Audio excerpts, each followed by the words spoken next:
There was a guy named David Mulberry in my school, and we were in a boarding school. And we went out. On the weekends they let us go into town. Yeah. You know, the boarding school boys could go into town. We have to sign out. We get to go for an hour or two, and we could go, buy stuff, chocolate bars or whatever. So we'd go in and cause trouble. And one day we were beside the railroad tracks, and we lit a fire. And there's literally like the side of the railroad tracks is on fire, all the dry grass and everything. And David Mulberry, the idiot, pulls out a cigarette.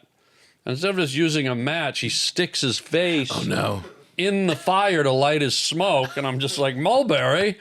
And his eyebrow just like, he looked like the Human Torch from the Fantastic Four, just like singed eyebrows. And I'm like, there's other ways to light a cigarette, dipwad. Oh, Mulberry. I didn't realize you went to boarding school. Well, now you do. Talking about a hierarchy and a pecking order of cruelty and violence. Yeah, no parents around. You're with them all the time. Like 200 boys from grade 6 up to grade 13, which they had in Canada. Right.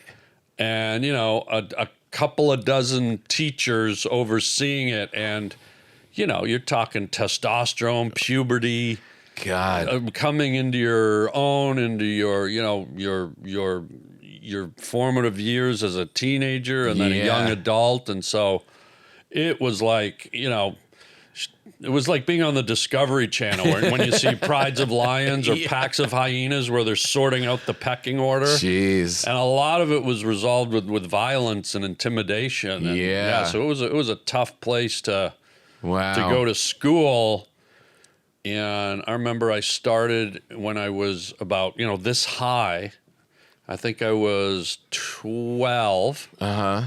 And our boarding school was out in the country, and it was attached to it was run by Quakers, and they owned 2 dairy farms. And I never loved milk as a kid, but we would get our milk from the dairy farms, and it was the best milk I'd ever tasted. Yeah. So every meal I was like having 5-6 glass. I would just pound it. And literally from the first year, I was there 3 years, and by the end, I was like almost the height I am now. Wow. And so the guys that hammered on me in year 1, by the time I got to 3rd year, I had outgrown a lot of them, and then I was able to hammer them back. Who's Alfred E. Newman now? Yeah, it was really bizarre. Well, Alfred E. Newman stuff was younger when I was still in public school before I went to boarding school. Okay. But in boarding school, it was quite the hierarchy there. How did you end up in boarding school? Were your parents just done with you, or? I think they were. Their story was they wanted me to get a better education, but I think it was more about they thought that I was probably problematic because I was a little bit defiant and I was the only boy in a family of 4 girls. Right. And I my dad was a politician, and I think, I got into a little trouble in the neighborhood. Nothing that would send me to juvie, but I think it was enough that my dad was like, could be a liability. And B, I don't want to deal with it. Right. And I became I was able to, at a young age, I was very I would talk back. I would challenge.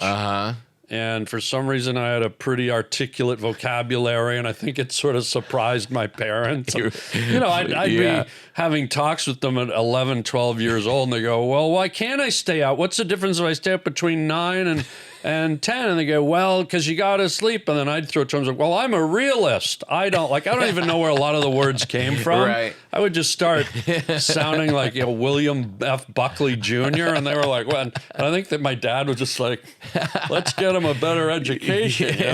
That's just exhausting as a parent. You're like, I can't keep up. He won't stop. He just won't stop. So one day he just put me in the car, and we're going for a drive, and I was like, oh, it's kind of like that old Bugs Bunny cartoon where I think Elmer Fudd took his dog out into the end of the road and threw him out, and the dog just kept coming back. But we just went to this place, like this big building with pillars, and it was like way north. And I go, what the hell is this? He goes, this is a boarding school. And I go, okay. And he goes, you're going here. Like no conversation, no just boom. And I almost ran away from home. My first thought was like, I'm running away. Yeah. And I hung in there, and They just dropped you off. they didn't just drop me off. They took me up. My dad went up to meet with the headmasters, and that's what they're called. And then when you went home, on the way home, he said, I go, why did we go there? He goes, you're going here. And I had no choice, just boom. And then, and then cut to, I think it was like a month of whatever before school started. And then I was gone. Jeez, that must have been hard because it's not like, hey, we found a great place for you. Yeah. You can make friends. There's archery. No, nothing. Just you're going here. Well, it was the opposite. The conversation would have been, we're stripping you away from all your friends in the neighborhood in your school. We're stripping you away from your family. Like, basically, my whole world was here, and they just went without any conversation, nothing. Did you like roll up on mom in a quiet moment and be like, no, what's the guy talking about? No, because my mom was sort of compliant. She was just the quiet one. My dad was sort of like, my dad sort of laid down the rules, and she just sort of went along. And were your sisters like, where are you going? No, there wasn't even I was just gone. Jeez. Like, I was just gone. There was no talk to anyone or anything. It was just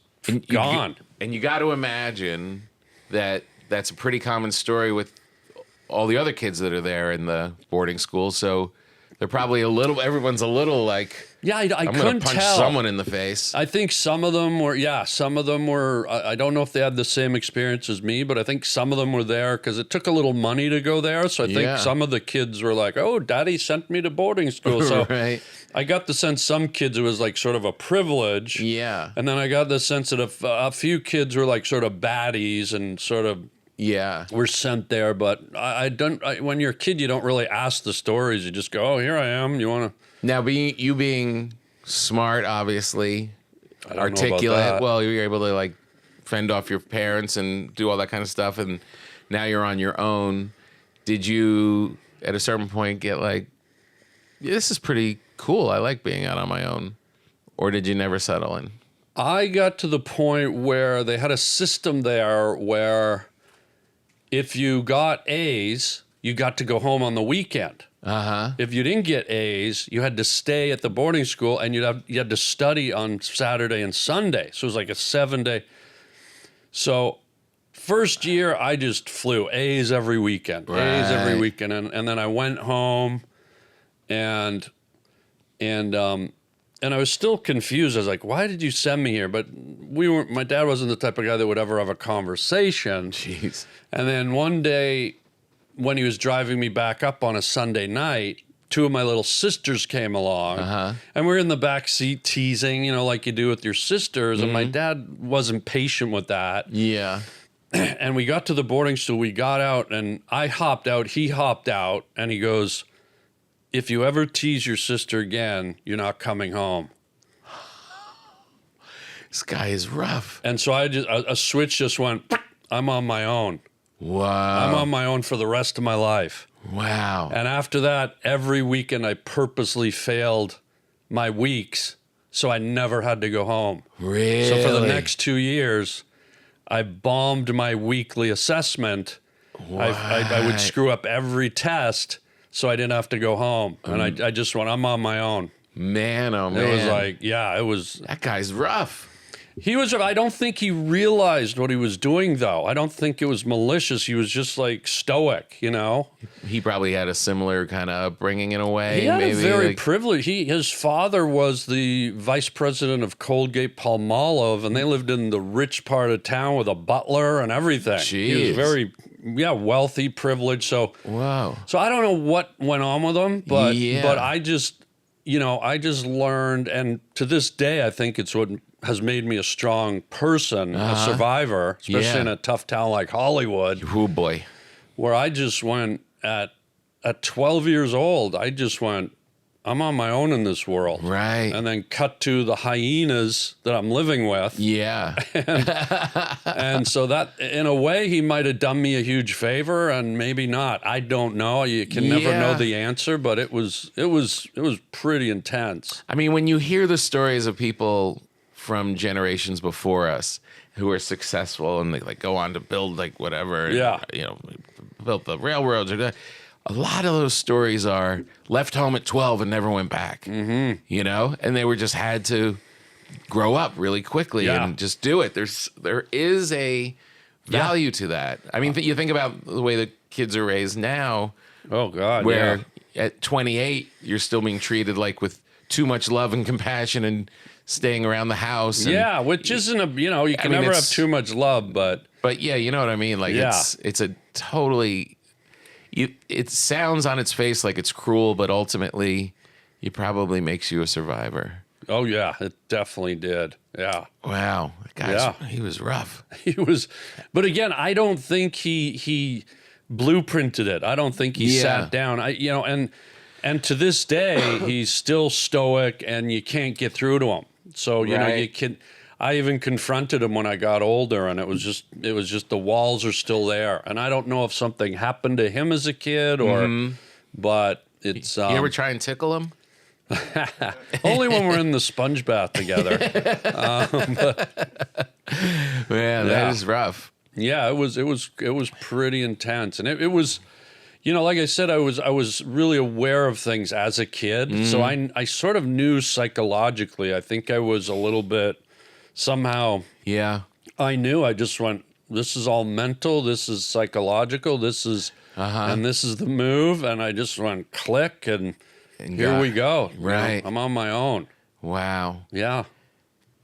What was the dating scene like if you're all with all these dudes in school the whole time? Oh, there wasn't any. It was all boys boarding school. So every now and then they'd have a dance for the you know, and it was mostly for the older grades because I was there. I was sent there for grades 7, 8, and 9.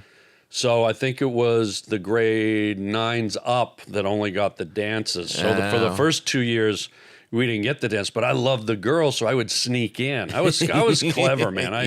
I would manipulate the system, and so I would sneak out of. We the younger kids were in a separate building, and then when I hit 9th grade, I went in the main building. But I would sneak over. I would sneak into the dance, slow dance with the girls. Nice. Drove you nuts, but so what happened after 9th? After 9th? Yeah. So then I left boarding school. I said I wanted out. I had enough. And then I came home and I went to Catholic school. Oh. Yeah. Yeah. So you said you had enough? Yeah, I wanted out. And then I went to Catholic. And the old man was cool with you coming home? I think at this point, my mom sort of got in the fray because she sort of spearheaded the... Yeah. Let's bring the boy home. And like I could tell she was sort of, and she told me later in life that she didn't love that happened. And I think she was sort of behind getting me back. Got it. And then the only caveat to that was I just wanted, so I had 3 years of separation from all my friends and going back to the gay references. Right. When you're with all your buddies in public school and all of a sudden you're the guy, hey, he's going to an all-boys school. Gay boy, you know what I mean? Right. So there was that kind of thing hanging over it that you know, freaked me out. Thanks, Pop. Yeah. But then, so I was separated for 3 years, but now I was like, oh, great, now I can come back and, you know, get re-immersed with my friends, assimilate with my friends back in high school, public school. And my mom goes, hey, welcome back. You can go to public school with all your friends, but I'd really like it if you went to Catholic school. I was like, and you're a kid. I'm still like, what's going on here? Yeah. And so I was like, screw that. You guys sent me away for 3 years. Yeah. I'm going back with my friends. And then she goes, well, you know, your cousin Mary Pat's going to the Catholic school. And my cousin Mary Pat was my best friend at the time because we were so close as cousins. I went, okay, I'll go to Catholic school. And now I'm in a suit. I have to wear a suit and tie. And I actually got there and I missed the boarding school. Whoa. Because the boarding school, you got to remember, was out in the country. I think it was on like 800 acres, 2 dairy farms. Yeah. So when I wasn't in class, I was down working the farm. I was on the farm constantly. Wow. I watched them milk the cows. I watched them give birth. I watched them sizzle the horns. I watched them shoot the sick cows. Yeah. I was just there all the time. I loved the farm. And now you're in Catholic school in a suit in the town. Yeah, and you're walking down the hall, and the principal and all the teachers like, where's your tie? Put your tie on. Like it was really like anal, and I was like, yeah, it was really like constricting. So I almost missed the boarding school a lot because I feel like I had more freedom there, even though because I had to live at the boarding school, I felt like I had no freedom. Right. Oh, that's so it rough. was weird. Yeah.